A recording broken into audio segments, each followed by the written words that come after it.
Excêntrico é quando você faz uma contração com o músculo alongando, ou seja, os ossos articulares eles vão se distanciando, então dois ou mais ossos articulares vão se distanciando, você vai contraindo, vai fazendo uma ação muscular enquanto o músculo está se alongando, as articulações se afastando, os ângulos aumentando. Para quem talvez não seja da área, nós temos a fase concêntrica, imaginando uma flexão do cotovelo. A fase concêntrica seria quando eu estou subindo, a excêntrica quando está descendo. A gente não pode usar o termo subindo e descendo porque nem sempre é assim. É quando o músculo está, as articulações estão se aproximando, eu tenho uma ação concêntrica. Quando as articulações estão se afastando uma da outra, eu tenho a ação excêntrica. Então, um treinamento onde se exerce tensão muscular ou força muscular durante a fase excêntrica e permite cargas acima de 100%, ou seja, quando eu uso uma carga acima de 100%, significa que eu vou frear um dado peso. Não há sugestão de ganhos de força superiores ao treinamento concêntrico ou ao treinamento concêntrico e excêntrico. Temos muitos estudos na literatura comparando o concêntrico com o excêntrico, o concêntrico e excêntrico com o excêntrico.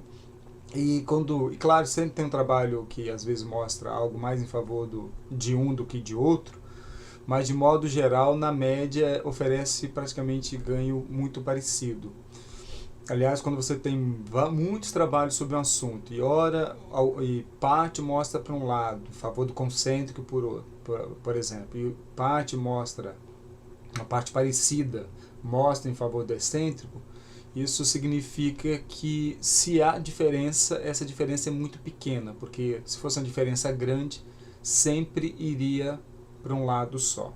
Aí se discute qual é a carga ótima de trabalho, acima de 100% ou abaixo de 100%. Há quem defenda que a carga é aquela em que o praticante pode realizar o movimento lentamente parar quando quiser, isso significa que não é acima de 100%, porque senão você não conseguiria parar quando quer, mas ainda assim é uma carga elevada, se defende uma carga elevada. Há quem sugere cargas acima de 100%, podemos chegar a valores até maiores do que esse, 120%, por exemplo, em fisiculturistas e outros atletas de alto rendimento. E o treinamento excêntrico é um treinamento que gera mais estresse que o treinamento concêntrico. A gente vai falar disso durante essa aula aqui. Melhor para ganho de força que para potência, aquilo que eu falei com vocês, que potência tem dois componentes, força e velocidade. Se você ganha força, claro que você vai ganhar potência. Mas se você quer ganhar potência pelos dois componentes, então você tem que trabalhar potência com força, com mais força, usando mais força e o máximo de velocidade possível. Um problema do treinamento excêntrico, de modo geral, principalmente usando peso livres e usando cargas acima de 100%, é a necessidade de pessoas para ficar ajudando. Porque você faz a descida, alguém tem que segurar o peso, levar lá em cima de novo, você pega lá em cima e desce outra vez. Então essa necessidade de ajudante já gera uma certa dificuldade no treinamento cotidiano das academias, por exemplo, que é o mundo mais comum da nossa intervenção. Os centros de treinamento, né? Não só academia. Aumenta a dor tardia devido a maior lesão miofibrilar, inflamação e edema. O treinamento concêntrico também causa dor tardia, principalmente iniciantes de treinamento. Mas o que isso quer dizer é que o treinamento excêntrico causa maior dor e causa mais lesão, mais microlesões. Essa dor e microlesão ainda há uma discussão se essa dor estaria associada realmente a lesões miofibrilares ou não. Há uma discussão ainda na literatura. O pensamento corrente ainda é de que as dores que a gente sente pós-treinamento estão associadas a lesões miofibrilares ou de estruturas relacionadas à célula. E por consequência, se você tem lesão, você tem inflamação, você tem edema. E a dor, o pico da dor, de modo geral, é na casa de 2 dias. No caso do excêntrico, pode ser 3, 4, 5 dias, a depender do nível de esforço que se fez. Mas no treinamento habitual, 48 horas costuma ser o pico de dor. Mas também pode durar até bem mais do que isso. Tem lá, não sei se isso continuou no livro mais recente do Fleck do CRAEM, que é de 2017, não sei se eles mantiveram essa escrita, mas isso aqui eu fiz exatamente um Ctrl+C do que está escrito lá no livro deles, é de um trabalho científico que eles citam, e eu copiei na íntegra só para mostrar como que o treinamento excêntrico pode ser agressivo. Em relação à dor e necrose muscular, cerca de 21% dos indivíduos expostos a uma sessão de exercício excêntrico intenso, que foi de 50 ações excêntricas máximas, isso aqui é considerado muito intenso para um trabalho excêntrico. Ninguém treinaria dessa forma, mas fizeram um protocolo, que foi um protocolo bastante agressivo, e 20% dessas pessoas não se recuperaram completamente em 26 dias. Não me lembro se ele fala exatamente o que eles mediram em termos de 26 dias, mas uma coisa que a gente sabe que não recupera muito cedo em trabalhos assim é a parte inflamatória. Essa inflamação ela segue por muito tempo. Alguns chegaram a requerer 89 dias para uma recuperação completa. 3% podem sofrer rabdomiólise, que é uma degeneração celular que resulta em mialgia, fraquezas tendíneas e musculares, inchaço e eliminação de mioglobina pela urina, e pode acontecer mortes. A rabdomiólise ela pode ser tão agressiva que pode resultar em morte. De modo geral, quando a pessoa está em quadro de rabdomiólise, ela quase sempre fica internada para acompanhamento, então é um quadro bastante grave. Não acontece só pelo treinamento físico, não. Patologias que podem gerar rabdomiólise, mas o treinamento físico muito pesado, muito intenso, muito volumoso. Aliás, tem trabalho mostrando que o volume é até mais perigoso, ou tão perigoso quanto a intensidade. Um marcador, pode-se usar só isso, obviamente, mas um marcador que vale a pena considerar é que se a urina tiver com a coloração mais escura, por causa de mioglobina, ou seja, cor mais amarronzada, e se você tiver passado por treinamento de força, está com muitas dores e urina escura, é bom buscar ajuda clínica. Obviamente que nenhum tipo de treinamento tem que gerar isso, não pode de modo um treinamento que gere algo como isso, obviamente que é um treinamento feito errado. Nesse caso aqui é um trabalho científico, numa época que se conhecia menos sobre os efeitos do treinamento excêntrico muito pesado. Ocorre perda da capacidade dos músculos gerarem força que pode durar de 6 a 7 semanas. Então aqui ele já disse pra gente uma das coisas que não se recuperou tão cedo.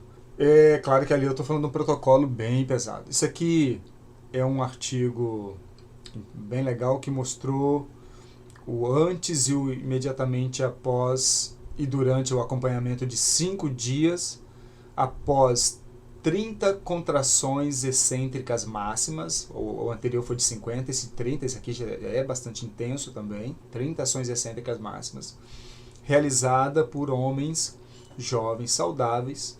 Veja que o inchaço muscular foi só crescendo, em 5 dias ainda estava com tendência de subida, 5 dias, porque ele parou em 5, mas isso aqui a gente não sabe o quanto que continuou, até quando que foi. A creatina quinase, que é um marcador de lesão celular, foi aumentando. Aí aqui já tem um cenário que ia voltar. Dor muscular, veja que a dor foi grande, mais ou menos um dia depois, perto disso. Não sei se está bem alinhado aqui.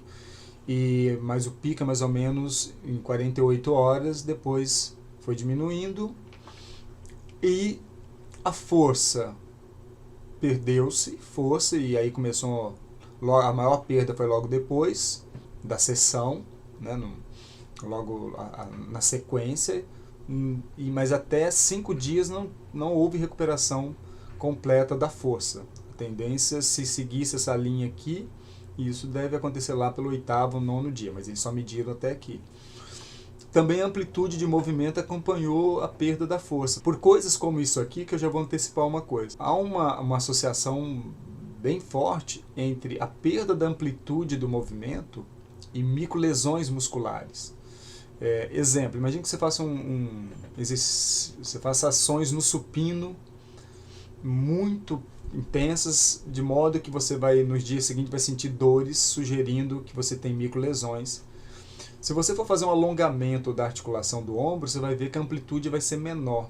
Ela vai ser limitada por dor, né? Você não vai conseguir fazer a mesma amplitude do que você fazia antes. Então, a amplitude de movimento após sessões de exercício tem sido usado também hoje como marcador de recuperação. Se a pessoa está perdendo amplitude ou perdeu amplitude de movimento, pode ser um marcador de que essa pessoa não se recuperou, a musculatura não se recuperou completamente. Pelo menos é mais um marcador para nos ajudar a descobrir se a pessoa se recuperou ou não.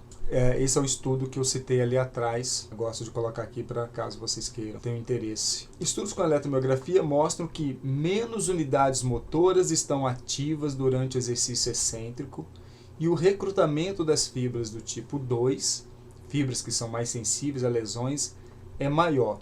Então, são dois cenários interessantes.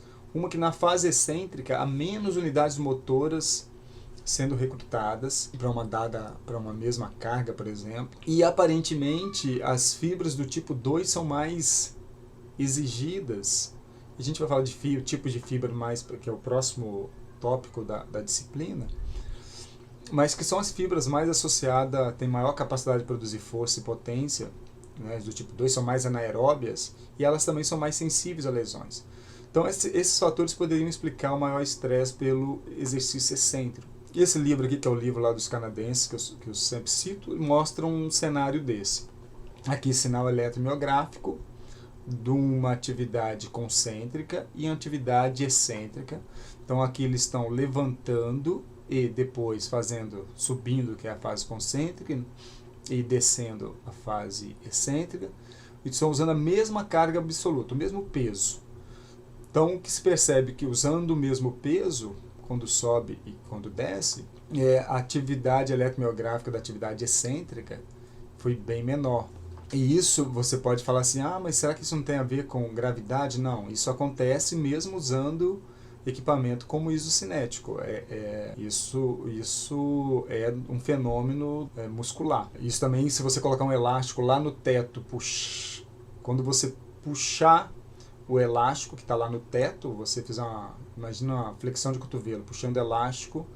Então, quando o braço está se aproximando o antebraço está se aproximando do braço, eu não vou conseguir fazer aqui porque a câmera não vai me ajudar.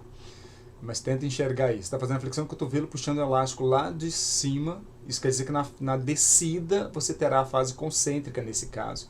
E quando você estiver deixando o elástico voltar, você tem a fase excêntrica. E esse fenômeno vai acontecer também, o que quer dizer que não tem a ver com gravidade. E aqui eles fizeram a carga máxima concêntrica, a máxima força concêntrica e a máxima força excêntrica.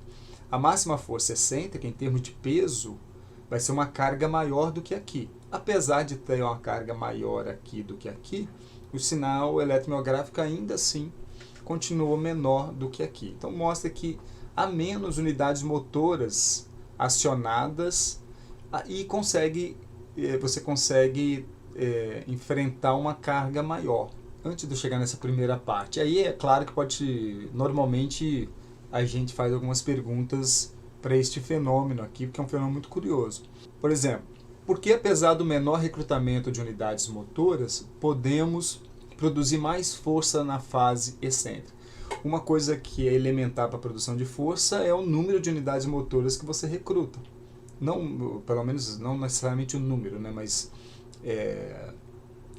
depende de número e tipo, né? Porque as unidades motoras tipo 2 elas são maiores em termos de recrutamento de fibras, então não necessariamente número, é número e tipo. Mas neste caso, por que a gente pode produzir força apesar de menos unidades motoras? Existem duas teorias possíveis. Uma que seria o fato de a miosina, ela tem duas cabeças, embora com alguma frequência a gente vê em alguns livros uma imagem mostrando que apenas uma cabeça da miosina, ela tem duas, e há quem acredite que uma dessas cabeças trabalharia mais na fase excêntrica ou só na fase excêntrica, mas essa eu penso que tem menos evidências disso. Há uma outra teoria que me faz mais sentido, que é uma teoria chamada de drag effect ou break effect. Isso está descrito, inclusive, nesse livro aqui dos colegas canadenses, que é algo mais ou menos... Eu não sei se eu botei alguma... Ah, sim, botei aqui, ó. Eu vou falar aqui primeiro, depois eu coloquei um exemplo mais didático ali para tentar mostrar para vocês. É mais ou menos um efeito de freio, porque quando você está fazendo atividade excêntrica, a musculatura está agindo enquanto ela está alongando. E então você tem um vetor de força que vai contrário à ação da integração da actina com miosina. Eu vou tentar mostrar no próximo slide para vocês entenderem. E isso geraria um efeito de frenagem, que seria um efeito passivo e não ativo, que poderia contribuir então para a produção de força sem gasto de energia e poderia explicar então uma menor necessidade de recrutar unidades motoras. Também poderia ser maior resistência passiva de tecidos não contráteis, ajudando a segurar o movimento, frear o movimento, como por exemplo uma estrutura bastante conhecida como dentro do sarcômero, que é a titina. Mas ainda está no âmbito da sugestão, do hipotético. E por que, a gente pode perguntar também, e por que eu recruto menos unidade motora? Bom, possivelmente a gente recruta menos unidade motora porque esse efeito aqui, se for verdade, este ou esse, que eu acredito mais, eles são passivos, eles são efeitos que não dependem de energia. Então, como eu tenho sempre comunicação aferente da periferia com o cérebro poderia simplesmente entender que não precisa recrutar mais unidade motora, já que tem um outro tipo de força ajudando. Tudo isso ainda está no mundo do sugestivo. Então, o que eu queria dizer ali é o seguinte: quando você está fazendo uma ação excêntrica, a força, isso aqui é um pedaço de sarcômero, né? Uma linha Z, miosina e actina. Do outro lado aqui, que eu não estou mostrando, vai ter uma outra, o fim do sarcômero. Isso aqui é só para mostrar que quando eu estou fazendo uma ação excêntrica, a força está indo contra esse movimento aqui. O movimento de contração é de tracionar a actina para dentro, ou seja, a linha Z para dentro do sarcômero. E a força está no sentido oposto. Quando você gera essa força aqui, deixa eu ver se eu consigo pegar um momento aqui, mas quando no finalzinho, ó, depois que faz o final da contração, há um momento aqui que a miosina e actina está acoplada e isso aqui está fazendo força, e neste momento desse acoplamento pode gerar uma frenagem, um freio. Ou seja, gera uma resistência, porque depois da contração há um intervalo de tempo até haver o desacoplamento de actina e miosina. E uma outra coisa que não é uma imagem real é que num cenário real você não tem todas as cabeças trabalhando ao mesmo tempo. Umas estão na fase de contração, outras na fase de relaxamento.